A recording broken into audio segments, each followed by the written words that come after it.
कई वर्षों के बाद मुझे एक बार फिर से ये एहसास हुआ कि गोलियों का सामना करना बहुत मुश्किल होता है और मैं बहुत खुशकिस्मत हूं कि कई बार गोलियों का सामना करने के बावजूद मैं सही सलामत हूं और आपके सामने खड़े होकर आज एक बार फिर खबरों का विश्लेषण कर रहा हूं। बात चाहे वर्ष 1999 के कारगिल युद्ध की हो, सियाचिन की हड्डियां पिघला देने वाली ठंड में गोलियों की बरसात के बीच रिपोर्टिंग करने की हो, या फिर वर्ष 2001 में संसद पर हुए आतंकवादी हमले की हो, मैंने एक पत्रकार के तौर पर इन सभी घटनाओं को अपनी आंखों के सामने देखा है और इन्हें जिया है।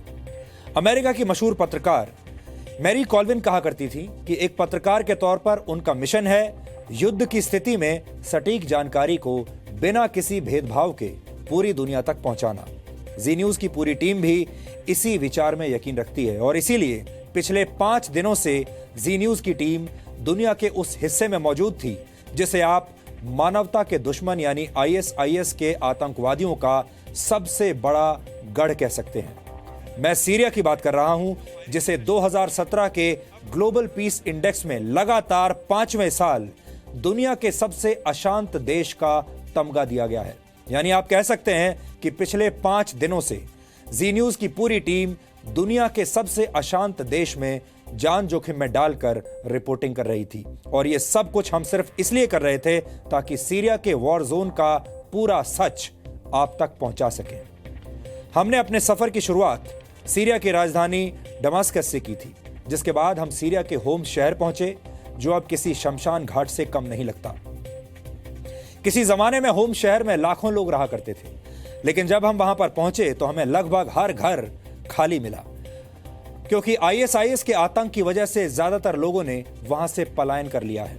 तबाही की तस्वीरें ऐसी थी जिन्हें देखकर हम भी एक पल के लिए सहम गए, क्योंकि जिन लोगों ने अपनी मेहनत की कमाई से होम शहर में अपना आशियाना बनाया था, वो सभी घर भारी गोलाबारी की वजह से तिनकों की तरह बिखरे पड़े थे।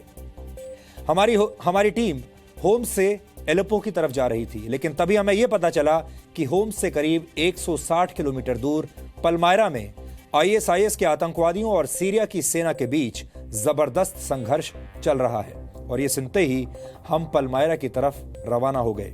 और यह भी एक संयोग ही था कि जिस दिन हम पलमायरा पहुंचे, रशिया की आर्मी ने पलमायरा के पास आईएसआईएस के गुप्त ठिकानों पर 4 कैलिबर क्रूज मिसाइल से हमला किया था। यह बहुत बड़ी बात थी। पलमायरा में फ्रंट लाइन पर जाना अपनी मौत को दावत देने के बराबर था। सीरियन आर्मी ने भी हमें उस इलाके से जुड़े खतरों के बारे में पहले से बता दिया था, लेकिन हम अपना मन बना चुके थे। हम पलमायरा से 20 किलोमीटर आगे पूर्व की दिशा में जाकर यह देखना चाहते थे कि फ्रंट लाइन पर सीरिया की सेना कैसे आईएसआईएस के आतंकवादियों का मुकाबला कर रही है। हम वहां किसी पास के होटल में बैठकर नकली रिपोर्टिंग नहीं करना चाहते थे। हम असल में असली फ्रंट लाइन पर जाना चाहते थे। वीरान रेगिस्तान और रेतीली आंधियों से गुजरते हुए जैसे ही हम फ्रंट लाइन पर पहुंचे, हमारी सबसे पहली मुलाकात AK-47 की गोलियों और टैंक से दागे जा रहे गोलों से हुई। आमतौर पर ऐसी मुलाकात की उम्मीद कोई नहीं करता, लेकिन पलमायरा की तरफ निकलने से पहले हम इस बात को अच्छी तरह से समझ चुके थे कि वहां पर कभी भी कुछ भी हो सकता है। आपको हर स्थिति के लिए तैयार रहना होगा। और जब मैं वहां से आप सभी के लिए रिपोर्ट तैयार कर रहा था, तो न सिर्फ आईएसआईएस की तरफ से चलाई गई गोलियां हमारे बहुत नजदीक से निकल गईं, बल्कि एक वक्त ऐसा भी आया था जब मैं और मेरी पूरी टीम सीरियन आर्मी के ही एक टैंक के नीचे आने से बाल बाल बची। यकीन मानिए, इस वॉर जोन में एक भी फिल्मी सीन नहीं था। सब कुछ असली था और फिल्मों की तरह वहां पर रीटेक की कोई भी गुंजाइश नहीं थी। आप जी न्यूज पर लगातार सीरिया से हमारी ये कवरेज देख रहे हैं, लेकिन जैसा कि हमने आपको पहले भी बताया था, वहां पर उस इलाके में वॉर जोन में इंटरनेट और मोबाइल फोन नेटवर्क की उम्मीद करना बिल्कुल बेकार था। और मोबाइल फोन के एक सिग्नल के लिए भी 50-50 किलोमीटर दूर जाना पड़ता था। अभी तक आपने सीरिया में पलमायरा की फ्रंट लाइन से जी न्यूज की जितनी भी रिपोर्ट्स देखी थी, वो मैंने अपने मोबाइल फोन से रिकॉर्ड किए गए वीडियोस के आधार पर तैयार की थी। मैं वहां से पूरे वीडियोस नहीं भेज पा रहा था, लेकिन अब मैं सीरिया से वापस आ चुका हूं और आज मेरे पास आप सभी के लिए आईएसआईएस की गोलियों और उन पर होने वाली बमबारी की हाई डेफिनेशन तस्वीरें मौजूद हैं, जिन्हें देखकर आपको इस बात का अंदाजा हो जाएगा कि एक पत्रकार के लिए किसी भी वॉर जोन में रिपोर्टिंग करना कितना मुश्किल और चुनौतियों से भरा हुआ काम होता है।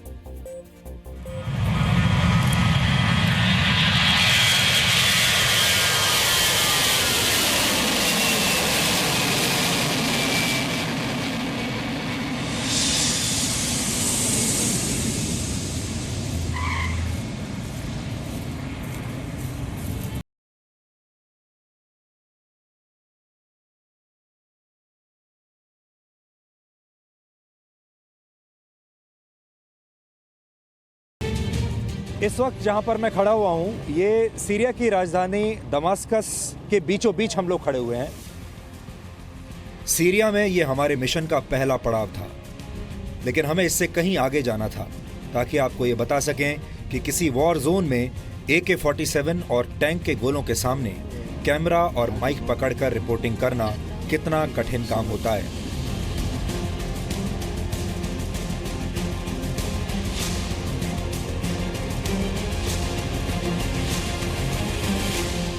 इस वक्त हम होम्स शहर में हैं।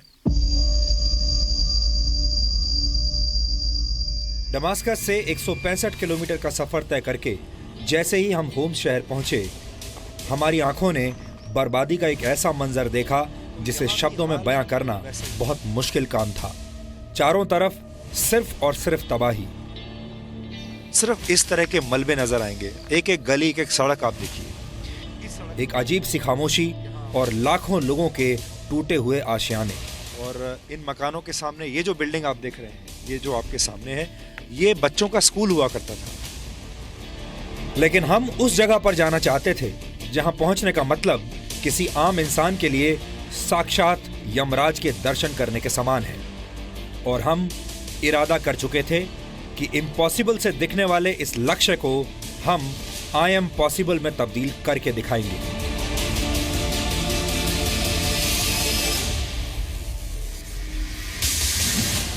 और इसी इरादे के साथ हमारी टीम होम्स शहर से पलमायरा की तरफ रवाना हो गई, जहां की हर दीवार पर ISIS के आतंक की विनाश लीला लिखी हुई थी।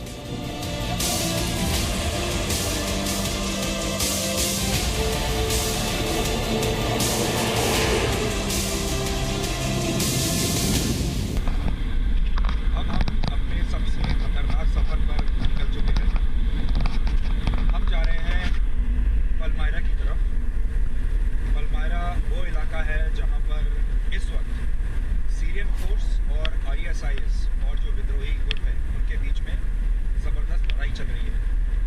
पलमायरा जाने का फैसला इसलिए किया क्योंकि पलमायरा इस वक्त सबसे महत्वपूर्ण मोर्चा है, सबसे बड़ा मोर्चा है। और वहाँ की खास बात यह है कि पलमायरा में जो रशिया की फोर्सेस हैं वो भी सीरिया में ग्राउंड पर उतर चुकी है। इससे पहले रशिया दूर बैठकर समर्थन दे रहा था, मदद कर रहा था, हथियारों से मदद कर रहा था, एडवाइस कर रहा था। लेकिन अब पलमायरा में आपको रशियन आर्मी के जवान ग्राउंड पर आपको तैनात मिलेंगे वहाँ पर। और इस वक्त हम वॉर जोन की तरफ, फ्रंट लाइन की तरफ जा रहे हैं पलमायरा में।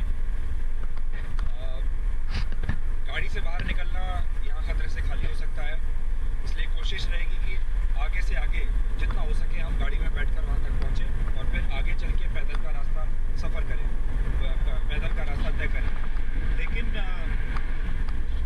अभी जो हम जिस जगह पर जा रहे हैं वहाँ एक तरफ सीरियन आर्मी है और दूसरी तरफ जो इलाका है वो ISIS के कब्जे में है। ISIS इस वक्त सीरियन आर्मी को वहाँ पर होल्ड किए हुए है और हर तरह के हथियार का इस्तेमाल वहाँ पर हो रहा है। रशियन आर्मी ने तो वहाँ पर मिसाइल्स तक दागी है। तो हम धीरे धीरे, बिल्कुल कच्चा रास्ता है, रेगिस्तान है, आप ये समझिए रेत का। और जब हम अपने दोस्तों से, जो रशियन आर्मी के जो लोग हैं जो हमें वहाँ पर तैयार हो गए ले जाने के लिए, जब उनसे हम बात कर रहे थे तो वो हमें बता रहे थे कि उनके एक नहीं दो दुश्मन हैं। एक दुश्मन है ISIS या विद्रोही गुट और दूसरा दुश्मन है उनका मौसम, क्योंकि यहाँ पर इतनी आंधी चलती है। आप जब बाहर देखेंगे तो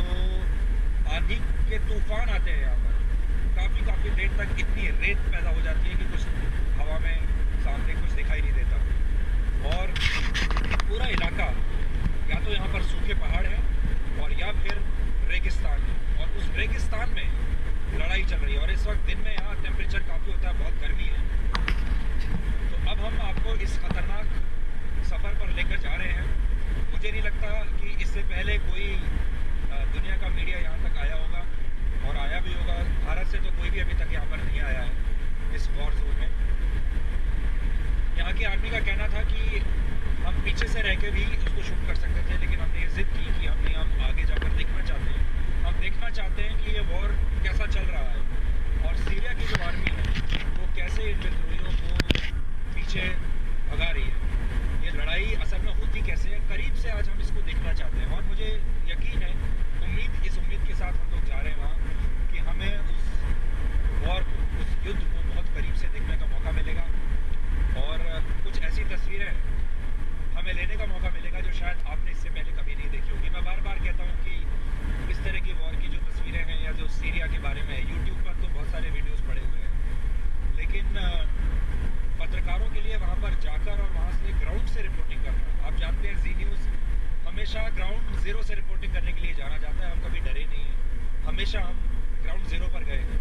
और इसे जिस जगह पर हम जा रहे हैं, इसको आप अनडिस्प्यूटेडली, निसंदेह दुनिया की सबसे खतरनाक जगह कह सकते हैं। अभी भी हम जा रहे हैं तो आवाज़ें दोनों तरफ से आ रही हैं गोलीबारी की।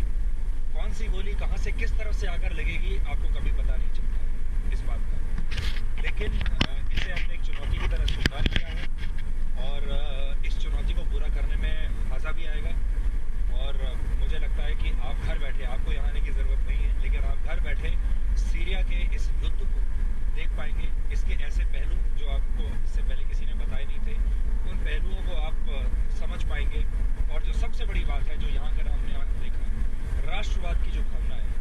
भारत में राष्ट्रवाद को एक अलग तरीके से लिया जाता है, लेकिन अगर आपको राष्ट्रवाद देखना है तो आपको सीरिया आना चाहिए। सीरिया में जिस तरह का राष्ट्रवाद हमें देखने को मिला, और जिस तरह का उत्साह और आत्मविश्वास हमें सीरियन आर्मी में दिखाई दिया, जो बहादुरी हमें सीरियन आर्मी के अंदर दिखाई दी, वो गजब की थी। उसको बयान करना बहुत मुश्किल है। इसलिए अब हम बिल्कुल मोर्चे के बिल्कुल करीब पहुंच चुके हैं। अब आप इंतज़ार कीजिए कि सीधे हम आपको आपके इस कैमरे के ज़रिए मोर्चे तक लेकर जाएंगे। हमने कई तरह की टेक्नोलॉजी यूज़ करने के बारे में सोचा है, क्योंकि वहाँ पर वक्त बहुत कम होगा, और गोलीबारी के बीच में आपको इतना मौका नहीं मिलेगा कि आप कैमरा निकाल कर वहाँ से अच्छे अच्छे शॉट्स बनाएं, एंगल्स बनाएं, अच्छी तस्वीरें बनाएं, अच्छे फ्रेम्स बनाएं, क्योंकि वहाँ अपनी जान भी बचानी। इसलिए हम कई तरह के कैमरे अपने साथ लेकर जा रहे हैं, और कोशिश करेंगे उन सारे कैमरों को हम ऑन कर देंगे एक बार में, और फिर देखेंगे कि उनमें से किस कैमरे से हमें कितने वीडियोज़ और कितनी तस्वीरें हमें मिल पाती हैं। इस बात को ध्यान में रखते हुए कि हमारी खुद की भी जान बची रहे, क्योंकि सीरियन आर्मी ने हमें ये बहुत कड़ी चेतावनी दी है कि किसी भी कीमत पर अपनी जान नहीं गंवानी है वहाँ पर। और वो तो ऑलरेडी ये कह रहे हैं कि खतरनाक जगह, यहाँ जाने की ज़रूरत क्या है, क्यों हम जाना चाहते हैं। लेकिन हमने उनको काफ़ी कन्विंस किया कि हम जाना चाहते हैं, हम भारत से आए इतनी दूर, तो हम जा रहे हैं फाइनली। और इसके बाद सीधे आपको हम बैटल जोन में, वॉर जोन में लेकर जाएंगे। ISIS की जो टुकड़ी है वहाँ पर, यहाँ लोगों का कहना है कि वो भी एक प्रोफेशनल आर्मी की तरह काम करती है। उनके पास हर वो हथियार है जो कि सीरियन फोर्सेस के पास है, लेकिन अब जब से रशिया की आर्मी यहाँ पर आई है, तो अब सीरियन फोर्स को थोड़ी और ज़्यादा ताकत मिली है, सीरियन आर्मी को। अब उनके पास और बेहतर हथियार आ गए हैं। रशियन आर्मी अपने मिसाइल्स भी इस्तेमाल कर रही है, तो अब सीरियन फोर्स जो है उसका पलड़ा अभी भारी हो गया है, और ISIS अब थोड़ा थोड़ा पीछे हट रही है। लेकिन ISIS के पास भी तमाम तरह के आधुनिक हथियार मौजूद हैं। हैवी आर्टिलरी ISIS यूज़ कर रहा है, आप सोचिए। और वो हथियार उसको कहाँ से मिलते होंगे। दुनिया भर के देश इस वक्त सीरिया में, जहाँ तक बात है, ISIS की मदद कर रहे हैं, विद्रोहियों की मदद कर रहे हैं। अमेरिका खुलकर मदद कर रहा है, फ्रांस मदद कर रहा है, UK मदद कर रहा है, टर्की मदद कर रहा है, सऊदी अरबिया मदद कर रहा है। ये सारे देश पैसे से और हथियारों से इस फोर्स को मदद कर रहे हैं। तो बहुत ही चुनौतीपूर्ण होगा इस युद्ध को बहुत करीब से देखना। तो तैयार रहिए, बस हम आप वहाँ पर पहुँचने ही वाले हैं। रेगिस्तान के बीच सुनसान रास्तों से गुजरते हुए जब हमारी गाड़ी पलमायरा से 20 किलोमीटर आगे फ्रंट लाइन की तरफ जा रही थी, उस वक्त हमें इस बात का जरा भी अंदाजा नहीं था कि वहां पर क्या होने वाला है, हमें क्या देखने को मिलने वाला है। और रास्ते भी ऐसे थे कि हम अपने आगे चल रही दूसरी गाड़ी को भी मुश्किल से देख पा रहे थे। चारों तरफ रेत ही रेत थी और रेतीले तूफान थे। कुछ घंटों का बेहद मुश्किल सफर तय करके आखिरकार हम उस पॉइंट पर पहुंच गए जहां सामने से आईएसआईएस के आतंकवादियों की गोलीबारी हो रही थी और इस तरफ से सीरिया की सेना जवाबी कार्रवाई कर रही थी।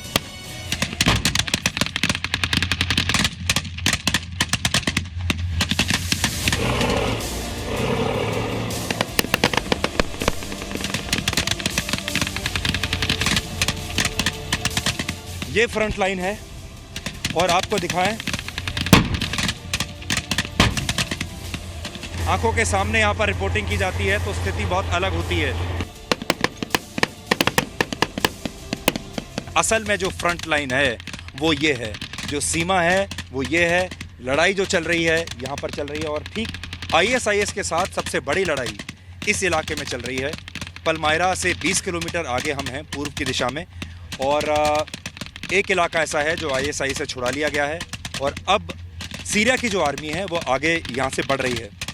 कोई फ़ोन नहीं है, कोई इंटरनेट नहीं है, हमारे पास बहुत कुछ है आपको दिखाने के लिए। हम यहाँ पहुँच गए हैं, फॉरवर्ड लाइन पर लड़ाई चल रही है और पिछले कई महीनों में आईएसआईएस ने 1000 से ज़्यादा सिविलियंस को यहाँ पर मारा है और बहुत बुरी तरीके से हत्याएँ की हैं, सर काट दिए हैं और आईएसआईएस के भी 1000 से ज़्यादा आतंकवादी यहाँ इस लड़ाई में मारे गए हैं। हैवी आर्टिलरी का यूज़ हो रहा है इस वक्त, यहाँ पर गोलीबारी चल रही है। ज़्यादा देर हमारा खड़े रहना यहाँ पर संभव नहीं होगा, लेकिन जाने से पहले हम आपको जो असली युद्ध होता है, कैसे गोलीबारी होती है, वो हम ज़रूर आपको लाइव आज दिखाएंगे। और मुझे नहीं लगता कि इससे पहले कोई भी मीडिया का आदमी इससे पहले यहाँ पर आया होगा, मीडिया का कोई कैमरा दुनिया का यहाँ तक आके उसने आपको इस सीरिया वॉर को इतना करीब से दिखाया होगा। इस अंधाधुंध फायरिंग के बीच कई बार ऐसे मौके आए जब आईएसआईएस के आतंकवादियों की गोलियां हमारे शरीर के नज़दीक से निकल गईं, लेकिन हम लगातार मोर्चे पर डटे रहे। दुनिया भर में आपने सीरिया के युद्ध के बारे में सुना होगा, यूट्यूब पर बहुत सारे वीडियोस आपने देखे होंगे सीरिया युद्ध के, और दुनिया भर के जो मीडिया के लोग हैं वो इस युद्ध की रिपोर्टिंग भी करते हैं। लेकिन फॉरवर्ड पोस्ट जो उनकी होती हैं, जिसको कि आप बिल्कुल फायरिंग रेंज में आना कहते हैं, या जिसको आप कहिए कि जो फ्रंट लाइन है, वहाँ तक मीडिया पहुँच नहीं पाता, वहाँ तक कोई पत्रकार पहुँच नहीं पाता, क्योंकि यहाँ आने में जान का बहुत ख़तरा है और यहाँ की जो आर्मी है वो भी आपको इजाज़त नहीं देती कि आप इतनी आगे तक उस युद्ध क्षेत्र में आ जाएं। लेकिन आप ये कह लीजिए कि हम किस्मत वाले हैं या बदकिस्मत हैं कि हम यहाँ तक पहुँच गए। और ये फ्रंट लाइन है जिसके बारे में आप शायद सुनते होंगे, लेकिन यहाँ पहुँचना मुश्किल है। हम यहाँ तक पहुँच गए हैं और सामने आईएसआईएस है, आईएसआईएस के साथ लड़ाई चल रही है। गन शॉट्स आप देख सकते हैं, गन शॉट चल रहे हैं इस वक्त। ये देखिए, आसान नहीं है यहाँ पर।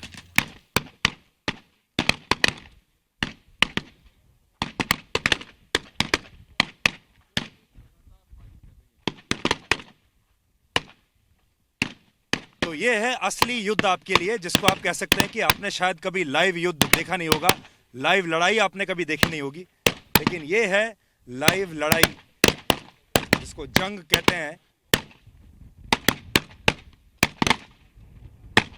मैं थोड़ा और आपको करीब से लेके जाके कोशिश करता हूं, लेकिन यहाँ कौन सी गोली कब आकर कहां से लग जाए आपको कभी पता नहीं चलेगा।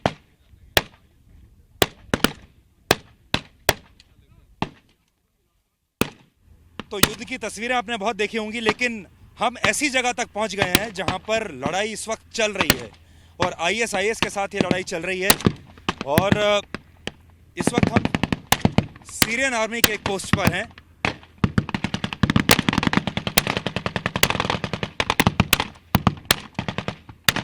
मुझे लगता है मेरे बोलने का कुछ फायदा नहीं है, सिर्फ यहाँ बंदूकें बोल रही हैं, तोप गरज रही हैं, और वही अपने आप में आपको बताएंगे कि यहाँ हो क्या रहा है। देखिए आप, रॉकेट लॉन्चर्स आपको यहाँ पर मिलेंगे, टैंक्स यहाँ पर आपको मिलेंगे, AK-47 आपको यहाँ पर मिलेगी।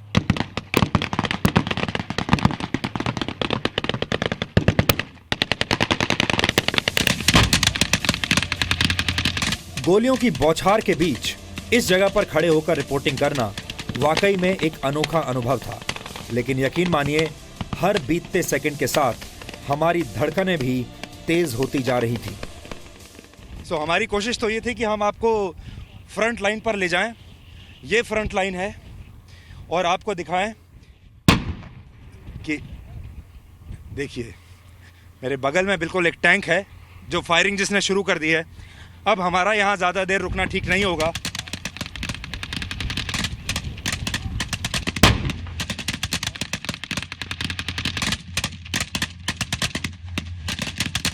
अब हमारा यहाँ रुकना ज़्यादा देर ठीक नहीं होगा, इसलिए हम जल्दी से जल्दी कोशिश करेंगे कि हम यहाँ से निकलें।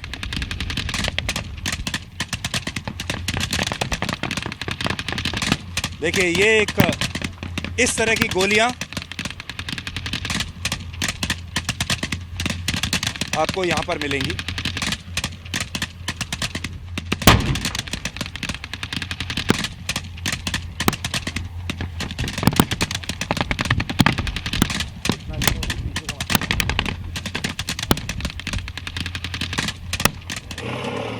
जितनी बार ISIS पर टैंक से हमला होता, उतनी ही बार हमारे पैरों के नीचे की जमीन कांपने लगती थी।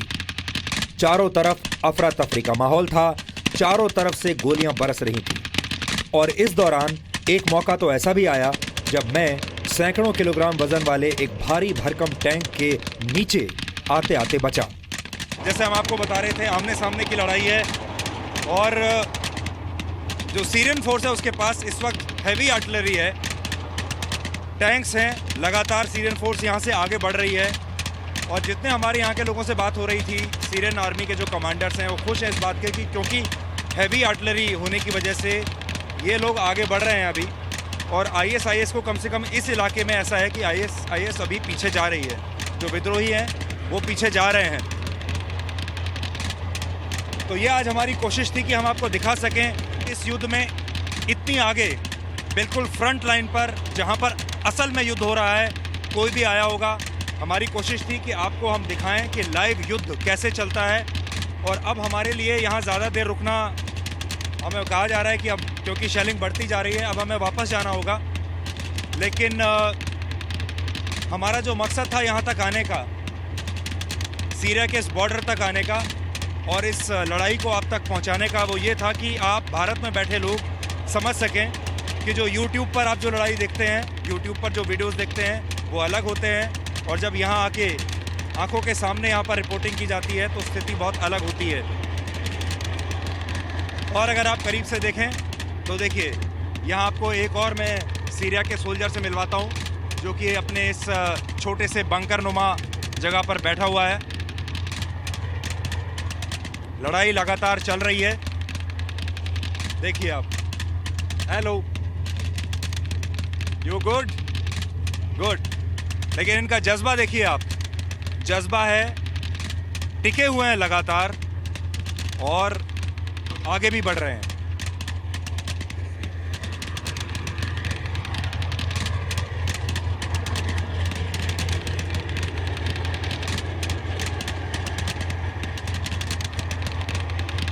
Should we go now? Should we go? Okay. Syria के जो कमांडर्स हैं उनसे हम इनका भी शुक्रिया अदा करना चाहते हैं, क्योंकि इन्होंने हमें इजाज़त दी यहाँ तक आने की।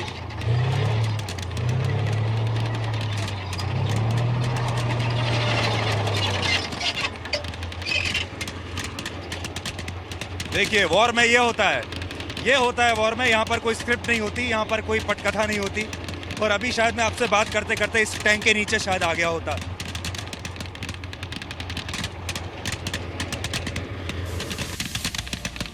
हमारी पूरी टीम के लिए पलमायरा जाने का फैसला आसान नहीं था, क्योंकि हम सीधे बैटल ग्राउंड पर जा रहे थे, जहां कभी भी किसी भी तरफ से आई गोली हमारा सीना छलनी कर सकती थी।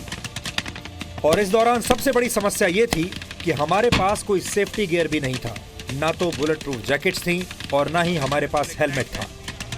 लेकिन अपने हौसले के दम पर हमारी टीम लगातार इस युद्ध क्षेत्र में काम करती रही, क्योंकि हम आपको वो तस्वीरें दिखाना चाहते थे जो आपने आज से पहले कभी नहीं देखी। देखिए, वॉर में ये होता है वॉर में, यहाँ पर कोई स्क्रिप्ट नहीं होती, यहाँ पर कोई पटकथा नहीं होती। और अभी शायद मैं आपसे बात करते करते इस टैंक के नीचे शायद आ गया होता। युद्ध को इतने करीब से देखना एक रोमांचक अनुभव है, लेकिन इसमें एक गहरी उदासी भी महसूस होती है।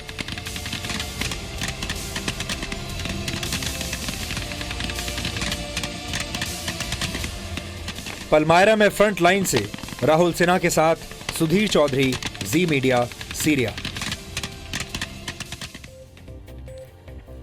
आज से 56 वर्ष पहले 1961 में अमेरिका के तत्कालीन राष्ट्रपति ड्वाइट डी आइजनहोवर ने एक बात कही थी। उन्होंने कहा था कि अमेरिका की राजनीति को सेना और हथियार बनाने वाली कंपनियों के गठजोड़ से बचना होगा, क्योंकि जब सेना और हथियार बनाने वाली कंपनियां आपस में हाथ मिला लेती हैं तो फिर दोनों मिलकर देश की राजनीति को प्रभावित करते हैं। यह एक ऐसा गठजोड़ है जिसका काम होता है किसी देश को युद्ध के लिए उकसाना, उस देश को युद्ध में धकेल देना। युद्ध का फैसला तो राजनेता लेते हैं, लेकिन इसके लिए उन्हें उकसाने का काम लॉबिस्ट यानी लॉबी करने वाले लोग और हथियार बनाने वाली कंपनियों के एजेंट्स करते हैं। इसके लिए बाकायदा एक माहौल बनाया जाता है और कई बार तो आतंकवादियों को बाकायदा ट्रेनिंग भी दिलवाई जाती है। धीरे धीरे युद्ध के हालात पैदा किए जाते हैं और फिर अमेरिका और रूस जैसे देश ये कहकर उस युद्ध में कूद पड़ते हैं कि अगर उन्होंने आतंकवादियों को नहीं रोका तो वो पूरी दुनिया को तबाह कर देंगे। और ये जो सुपर पावर्स कही जाने वाले जो देश हैं, ये ऐसा समझते हैं कि दुनिया को बचाने का जिम्मा, पूरा बीड़ा अकेला इन्होंने ही उठाया हुआ है। युद्ध का माहौल तैयार करने के लिए मीडिया की मदद भी ली जाती है। अमेरिका और ब्रिटेन जैसे देशों की छवि एक रक्षक के तौर पर बाकायदा चमकाई जाती है, इसके लिए कोशिश की जाती है। ऐसे ही एक झूठ को आधार बनाकर एक युद्ध वर्ष 2003 में लड़ा गया था, आपको याद होगा। तब ब्रिटेन के कई मीडिया संस्थानों ने यह दावा किया था कि इराक के तत्कालीन राष्ट्रपति सद्दाम हुसैन के पास WMD यानी वेपन ऑफ मास डिस्ट्रक्शन मौजूद था। WMD वो हथियार होते हैं जिनसे कुछ ही मिनटों में भारी तबाही मचाई जा सकती है और इनमें परमाणु हथियार भी होते हैं। तब मीडिया ने दावा किया था कि सद्दाम हुसैन अगर चाहें तो इन हथियारों के दम पर ब्रिटेन को 45 मिनट में तबाह कर सकते हैं। बाद में सद्दाम हुसैन को पकड़ लिया गया, उसे फांसी दे दी गई, लेकिन इसके बावजूद वो हथियार कहीं नहीं मिले। यानी सभी खबरें बाद में झूठी पाई गई, लेकिन तब तक बहुत देर हो चुकी थी। युद्ध हुआ, इराक बर्बाद हो गया। अमेरिका, ब्रिटेन, ऑस्ट्रेलिया और पोलैंड जैसे देशों ने मिलकर इराक पर हमला कर दिया और एक बड़ा युद्ध उसके बाद शुरू हो गया। ब्रिटेन के तत्कालीन प्रधानमंत्री टोनी ब्लेयर ने इसके लिए बाद में माफी भी मांगी थी और यह माना था कि इराक में जो गलतियां हुई उन्होंने ISIS को जन्म दिया। और आपको बता दूं, ISIS का मतलब है Islamic state of Iraq and Syria. ये वही ISIS है जिसके खिलाफ सीरिया की सेना युद्ध लड़ रही है और ISIS का सबसे बड़ा गढ़ सीरिया है। और अब सीरिया में भी यह युद्ध एक उद्योग बन चुका है। जो टैक्सी वाले मीडिया कर्मियों को या फिर आम लोगों को सीरिया में घुमाते हैं, वो आजकल प्रतिदिन $400 यानी 25,000 रुपए प्रतिदिन से ज्यादा चार्ज करते हैं। आज जब हमने इस बार वहां पर गाड़ियां किराए पर ली, $400 एक दिन का दिया। इसी तरह होम्स जैसे छोटे शहर में एक सामान्य से होटल के एक छोटे से कमरे के लिए भी फिलहाल आपको $200 से ज्यादा पैसा देना पड़ेगा, जो कि भारतीय के रुपए के हिसाब से 13,000 रुपए प्रतिदिन बनते हैं। सीरिया में युद्ध को हर प्रकार से एक मुनाफे वाली दुकान में अब बदल दिया गया है। रसद पहुंचाने वालों से लेकर सुरक्षा प्रदान करने वाली प्राइवेट एजेंसियों तक लोगों से लाखों रुपए वसूल कर रही हैं। हथियार बनाने वाली कंपनियां और जिसको कि कहते हैं प्राइवेट आर्मीज, जिसे मिलिशिया वहां कहा जाता है, अब सीरिया में आपको प्राइवेट आर्मीज भी दिखाई देती हैं, मिलिशिया दिखाई देते हैं, प्राइवेट फाइटर्स आपको दिखते हैं जो कि पैसा लेकर किसी की तरफ से भी लड़ने के लिए तैयार हो जाते हैं। कुल मिलाकर ऐसा लगा जैसे अब सीरिया में भी बहुत बड़ी बड़ी ताकतें ऐसी हैं जो कि चाहती नहीं कि इस युद्ध को लगाम लगे, जो चाहती नहीं कि यह युद्ध अब रुके। सीरिया में बहुत बड़ी ताकतें ऐसी हैं इस वक्त जो ये चाहती हैं कि ये युद्ध लगातार चलता रहे। सीरिया में इंसानों की जिंदगी की कीमत ना के बराबर है, जबकि युद्ध के नाम पर लाखों करोड़ डॉलर्स का खेल चल रहा है। अमेरिका के पूर्व राष्ट्रपति बराक ओबामा को वैसे तो नोबेल शांति पुरस्कार मिल चुका है, लेकिन उनके कार्यकाल में अमेरिका के हथियारों की बिक्री 43% तक बढ़ गई थी। इस दौरान अमेरिका ने अपने आधे हथियार मध्य एशिया के देशों को बेचे थे। आपको बता दें कि मिडिल ईस्ट दुनिया का ऐसा इलाका है जहां आने वाले समय में बड़ा युद्ध छिड़ सकता है। सीरिया भी मध्य एशिया का एक देश है जहां पहले से ही युद्ध चल रहा है। इसे फिलहाल आज के समय में दुनिया का सबसे बड़ा युद्ध कहा जा रहा है। इसके अलावा इसी इलाके में Turkey, Iraq, Iran, Saudi Arab, Yemen, UAE, Qatar, Bahrain, Kuwait, Egypt, Libya और सूडान जैसे देश आते हैं और इनमें से ज्यादातर देश इस समय युद्ध की कगार पर हैं। वहां कुछ ना कुछ समस्या इस वक्त चल रही है। अमेरिका ने वर्ष 2016 में 2,16,000 करोड़ रुपए के हथियार बेचे थे। इसी तरह रशिया भी किसी ना किसी युद्ध का हिस्सा बने रहना चाहता है। रशिया अमेरिका के बाद हथियारों का दूसरा सबसे बड़ा निर्यातक है। सीरिया में रशिया की मौजूदगी की एक बड़ी वजह यह है कि वो अपने हथियारों के उद्योग को बढ़ावा देना चाहता है और सीरिया के भी एक बड़े हिस्से पर कब्जा करना चाहता है और सीरिया के युद्ध का इस्तेमाल अपने हथियारों के प्रचार के तौर पर भी करना चाहता है। रशिया सीरिया की मदद मुफ्त में नहीं कर रहा। रशिया ने वर्ष 2015 में 96,600 करोड़ रुपए के हथियार बेचे थे। अब मुझे लगता है आपको धीरे धीरे समझ में आ रहा होगा कि युद्ध के पीछे की राजनीति क्या होती है। यानी युद्ध एक ऐसा कारोबार है जिसमें शामिल लोगों का फायदा तभी है जब दुनिया में कहीं ना कहीं इस तरह के युद्ध चलते रहे। दुनिया को युद्ध की आग में झोंकने वाले कई बड़े देश हैं और उन बड़े देशों ने सीरिया और इराक जैसे देशों को अपनी प्रयोगशाला बना लिया है। आजादी की मांग करना बहुत आसान है, लेकिन आजादी को बरकरार रखना बहुत मुश्किल काम है और सीरिया ये मुश्किल काम पूरी हिम्मत के साथ कर रहा है। वैसे सीरिया के जो हालात हैं उनमें कई शिक्षाएं भी आपके लिए छुपी हुई है। इसीलिए मैं बार बार कहता हूं कि ये जो रिपोर्टिंग है ये तो सीरिया से हुई है, लेकिन भारत के लोग और भारत के सिस्टम को चलाने वाले लोग भी यहाँ से बहुत सारी शिक्षाएं ले सकते हैं। पहली शिक्षा ये है कि किसी देश में पनपने वाला अलगाववाद अगर नियंत्रण के बाहर चला जाए तो उसका हाल सीरिया जैसा हो जाता है। इसलिए अलगाववाद को समय रहते नियंत्रण में कर लेना चाहिए। दूसरी शिक्षा यह है कि अगर आपके देश में अगर अलगाववादी नियंत्रण से बाहर चले जाएं, अलगाववादी कंट्रोल से बाहर चले जाएं और फिर दूसरे पड़ोसी देश, आपके दुश्मन देश इन अलगाववादियों की मदद करने लगें तो देश की अखंडता खतरे में पड़ जाती है। कुछ ऐसा ही सीरिया में हुआ है। सीरिया के हालात हमें यह भी सिखाते हैं कि एक युद्ध कैसे एक देश को, अच्छे भले देश को कितना पीछे धकेल देता है, एक देश को बर्बाद कर देता है।